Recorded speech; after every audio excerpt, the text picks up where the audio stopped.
What if you found a phone, say, by the side of the road or something like that, or for some reason you got sent one randomly out of the blue and didn't think that it was a bomb? And what if, unlike a responsible, upstanding member of society, you didn't hand it in at your nearest police station, where they can pore over the phone and try and find out who it is, but you thought, wait, I can pore over this phone and find out if there's a reward, you little sociopath, you. Well, that's basically the premise to the Simulacra series. I enjoyed the first one. I enjoyed Pipe Dreams, the betweenquel, and didn't quite so much enjoy Simulacra 2, the actual sequel. Now, Pipe Dreams is available for free, so if you want to see what this game's like, be aware that it's a lot sillier than I think either of the other two, to be honest. But if you can look past that, you get an idea of what these games are like. But the first one, I had seen Markiplier play actually way back when. I'd forgotten that I'd done that. I got a few bits in, I was like, this feels very familiar. I also have played Sarah's Missing in the past as well, and it is kind of spiritual successor.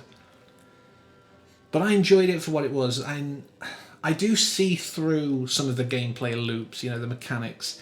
They're obviously gating off certain things so you can earn the next bit of information. Find 3 pieces of information across various different apps on this person's phone to unlock another thing, which will then sort of unlock the rest of that so you can then get another few pieces of information for another block, and so on and so forth until the end.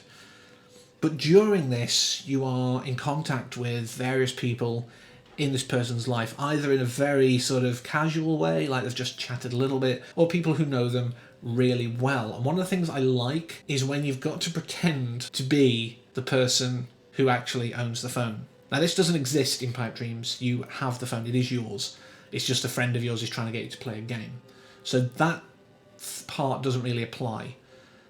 But in the other two, you are, at points in the game, you are having to pretend to be the originator of the phone. And of course, it's always to get more information so that you can unlock the next piece, etc. Again, I see through the gameplay mechanics, but I accept it, it's fine. But yeah, if you don't play those well enough, you won't get the information, and you're probably screwed. I don't know, I never got to the point that I couldn't do it.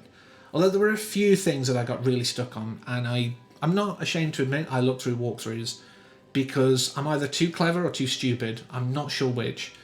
That's not meant to sound as arrogant as it is with the too clever bit. I just think sometimes I overthink things. That's all it is. I just couldn't piece together some pieces of information. I thought I was in the right place. I can't get this information out to where it needs to go. But apparently there's another page on the same website that has a contact form, and they'll call you and all that, blah, blah, blah, blah. So yeah, there are things that I couldn't quite piece together, but I was willing to look up a walkthrough to get past it because I wanted to get to the end. And like I say, you have to balance all the different people in these other people's lives, because if you say the wrong thing to the wrong person, they might get very aggressive, they might hate you, they might distrust you. And in fact, there are endings that depend upon how you are perceived by other people and how you treat those other people. If you're very much like, I'm going to do it all on my own and just be a complete pain and awful person to everyone around you, the biggest butthole in the world, you will get a terrible ending because you need people to help you through this. Now, with the first one, like I say, I got through it. I didn't quite get everyone on side. I didn't get the best ending. I did okay. With Pipe Dreams, I hated the fact that it relied on a Flappy Bird thing, because I hate Flappy Bird as a game. It doesn't do anything for me that tap the screen at a very specific rhythm and not hit the stuff. I don't like stuff that's that skill-based, basically.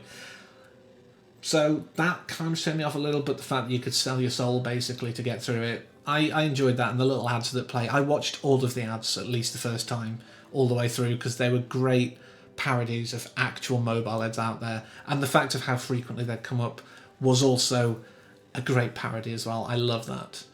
But for some reason, Simulacra 2, everyone was absolutely detestable as characters. I mean, most of the characters in the first one aren't super nice and likeable, but I got on a lot better with them. A lot of them seem to be coming from at least a mostly good place. I couldn't feel that at all in Simulacra 2. I didn't feel compelled to push through and use the walkthrough if necessary and get through to the ending. I got to one piece where it was like, I've surely poured over everything, but it's like, no, you've got to look at every page on a certain website. I'm like, I'm not doing that. I don't feel that that's rewarding for my time. I'm not going to. I refuse. So I never completed that. But if you like to sort of play detective, if you like to kind of pore over people's personal lives, again, you sociopath you, this is great. And it's very fun in that way. Like I say, it's very obvious the narrative loops and the gameplay loops that it's throwing at you. And if you can look past that and work through some of these very obnoxious puzzles at times, then there is a lot to love here still. And like I say that, but I still enjoyed it. I still did like it for the most part. But the weird thing is, I never knew that this exact same game studio did a Doctor Who tie-in. There is a game called Doctor Who: The Lonely Assassins, which I consider a direct sequel to Blink. But I'm going to talk about that in its own video, because I think it'd be wrong just to shoehorn it in at the end of this. So I hope you'll join me next time when I talk about that, but until then, as always, thanks for watching, take care, and don't blink.